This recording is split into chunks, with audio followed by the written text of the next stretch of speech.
Our regular sports slot on a Friday morning, often linking sport to business. We're discussing ultra cycle races, and joining me now is Craig Wapnick, who's the race organiser for Joburg 2C. Is that right, Craig? Yeah, we always like to give the sponsors a punt, so it's the Old Mutual Joburg 2C.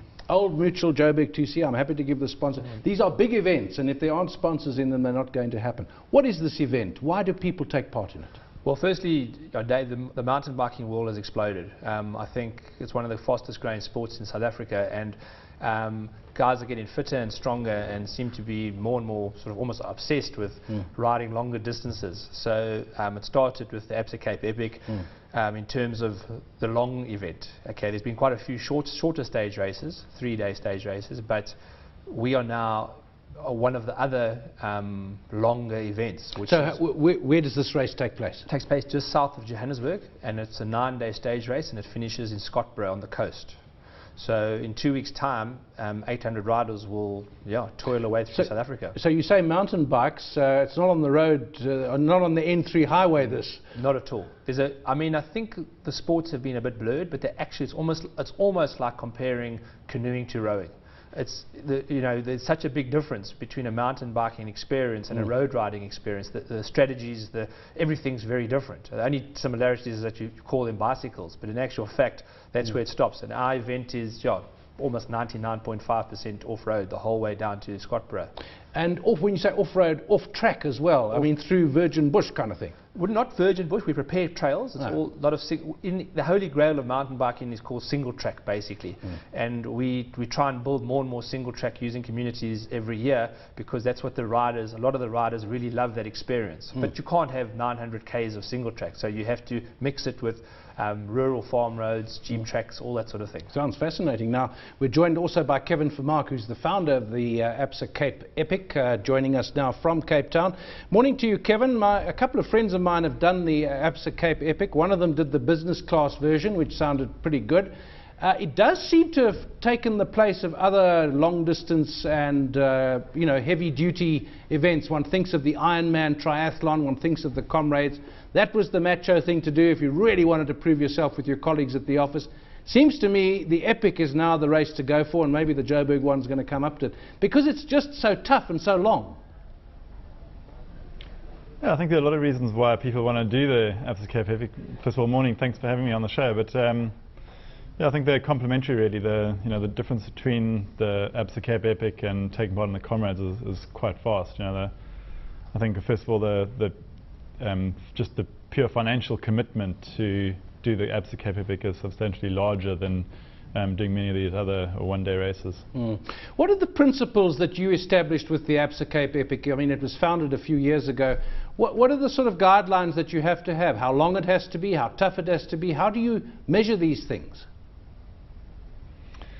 Well, we always wanted to create a premium international event in South Africa. So we wanted to create a quality of service and a professional event that would be appealing to people from all over the world to travel to South Africa to participate in it.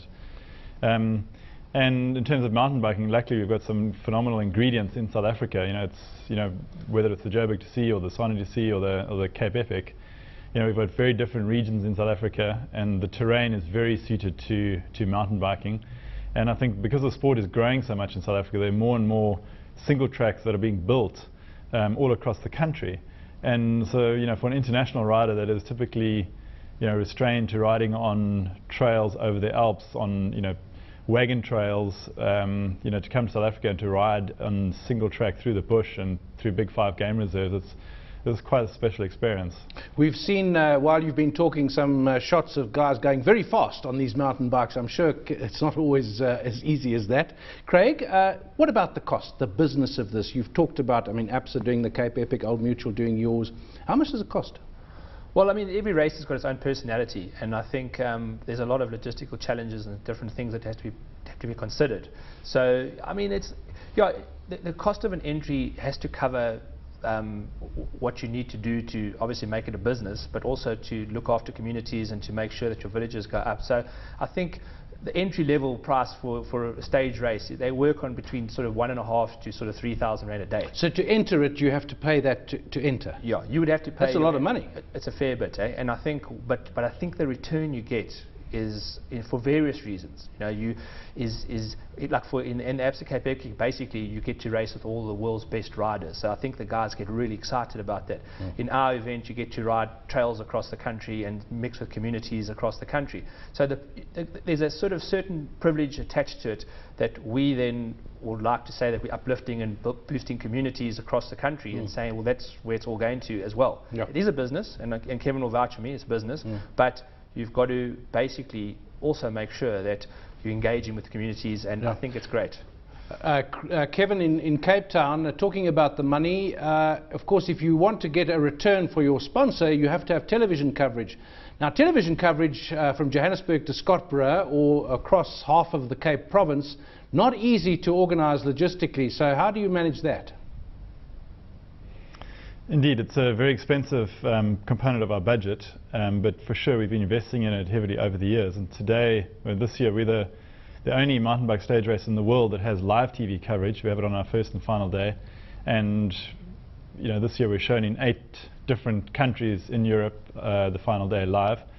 And our daily highlights show historically has been shown in over 175 countries, and our we get over 4,000 hours of global TV coverage. And as I said earlier, the images that come out of the Epic are truly sensational, because you've got household names riding in South Africa, and the countryside's so beautiful. We do the prologue in front of Table Mountain, and the backdrop with Robben Island and the vineyards of the Western Cape. So these are sort of images that are very well received around the world, and so we do get a lot of uptake and get a good return on the investment that we make in actually producing the TV material for the Epic.